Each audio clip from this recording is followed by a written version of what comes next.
All right, Bobcat fans, we're here opening drive with head coach Josh Strickland. This segment sponsored by Roofmasters and Bubba's 33 in Longview, Texas. Coach Strickland, we are now officially halfway through the season, and it seems like it flies by every year. How does that happen, man? Man, I guess that routine, because I was thinking about that today, and I was like, man, we're already 2 scrimmages, 5 games in, 7 weeks really into playing different competition, and we got 5 games in a bye left. So we're, like you said, we're over halfway done, and I think you just kind of get in that routine, and before you know it, it's game day. Right. It just flies by. It really does. You got an old foe coming back in the district, Jacksonville. Yeah. This week. You know, Jacksonville, what kind of problems did they present? Man, for them offensively, they do some things where they're going to have, tackle over, tight end, 2 tight ends. They're going to do a lot of pin and pull schemes where they're pulling all their uncovered guys. I mean, don't know if it was right or not, but I've seen them pull 4 linemen at one time, and it's actually a good play for them. But they kind of mix it up in their run game. They're going to play possession football where they try to keep the ball out of your hands.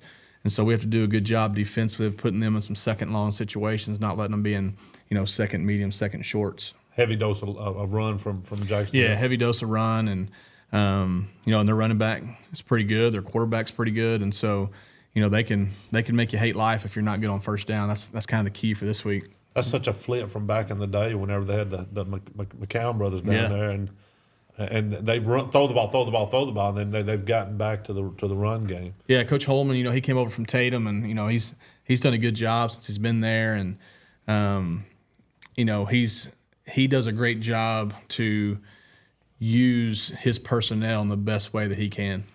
How do you feel, Coach, that halfway through the season that your players have responded to this season? Do you feel like they're still in it, getting better, working every day? What are they improving at? Where are their heads at right now? Their heads are in a real good spot, especially for after what took place Friday night. I think that was the anomaly of the season. I know we played a really, really good football team. But when you play a good football team like that, I told them in our standards tape this morning that every little mistake is just enhanced. Right. I didn't think the other night we did a great job of what I call cheating before the snap. Like, hey, let's get our eyes up. Let's read body language. Because of a team like that, as fast as they are, you better learn something before the ball snaps so that you can beat them to the point of contact. And, that was kind of the deal the other night. We didn't really do that well. We knew that windows were going to be small. We knew that going in.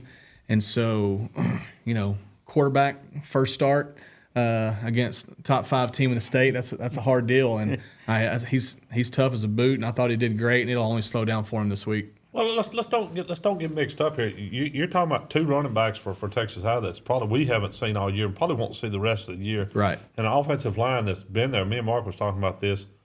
That offensive line been there for a while, and they have a quarterback that was a senior since he was like the 5th grade. Yeah. So the experience they had us on experience. So there were some bright spots, like you said. I felt like sometimes we played good on the defense. Sometimes they were just out.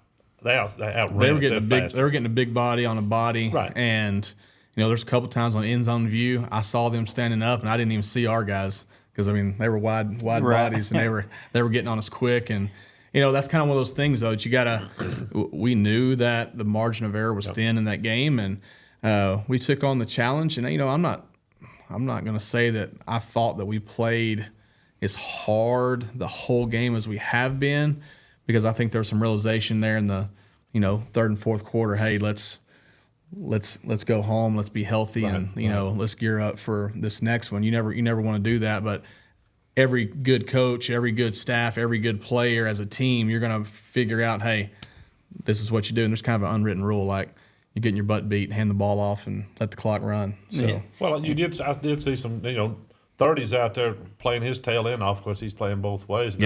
And he's playing his tail end off. And Hale, he did a great job for the first time out there against one of the best teams. Yeah, he did. A couple of things here. He's got to, read it, do some reading a little bit. Yeah. And he'll be fine. Yeah, he had 2 interceptions, and one of them, I don't even think we touched the defensive end. So Yeah. one of them looked like sprint out, and it wasn't sprint out. What was impressive on a little bit of the fight, and even this whole year, is our special team. Your kickers have done great. Yeah, Hale, man, has been a beast returning the football. Yeah. I mean, he's so good defensively, but watching Blanton run the football, man, has been fun on returns.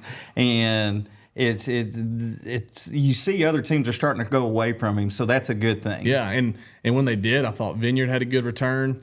Our kickoff return has been really good. I will say we have kind of flipped that script here this year 100%. more than years past, because years past, I mean, even Lindale earlier this year, we flipped it. We kicked it 8 yards deep, and that dude returned it out of the end zone. Of course, he's going to North Texas for a reason. Right.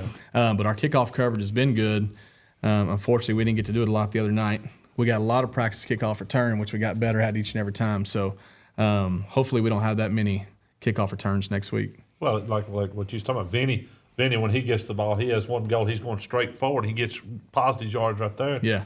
And Hale, the only thing about Hale scares me to death, he runs with abandon. He don't care, and he wants to run over everybody. And I think, hold on, Hand, you're still playing defense for us. Hey, I don't mind that. They asked me, Coach, we still want to return it? And I said, yes, I do. It might be the only way we get some points tonight. So. For sure. You got a lot of district football left. Yeah. In the whole half of the season. So what are you telling your team right now to keep them just prepared for the rest of the season? That every goal that we have is still in front of us. Going out there Friday night, the realization is there's only a few or a handful of people outside that team that gave us even a chance to win that one. Nobody in the district, nobody in the state. They're a top 10 team for a reason. And when people look at the schedule, that wasn't one that everybody counted on us to win. And so I think if you take Texas High out of the equation, there's a lot of teams with a lot of parity in our district. Very much and so. so, 100%. When you play those guys, everything slows down after that. And, hopefully that leads to us getting to Jacksonville and taking care of business during our Western Days game on Friday. Yeah, we come home finally. That's the best Yeah, part. that'll be huge. And I know we were talking before the show, road games getting you focused. Well, I kind of like the fact that we have to take a bus even to our home games, because that little ride kind of gets you in the Get you focused. Yeah, get you focused, get you locked in. Well, Coach, man, good luck to y'all. We appreciate you being on here with us. Yeah, for sure. Fans at home, opening drive. We'll see y'all next time.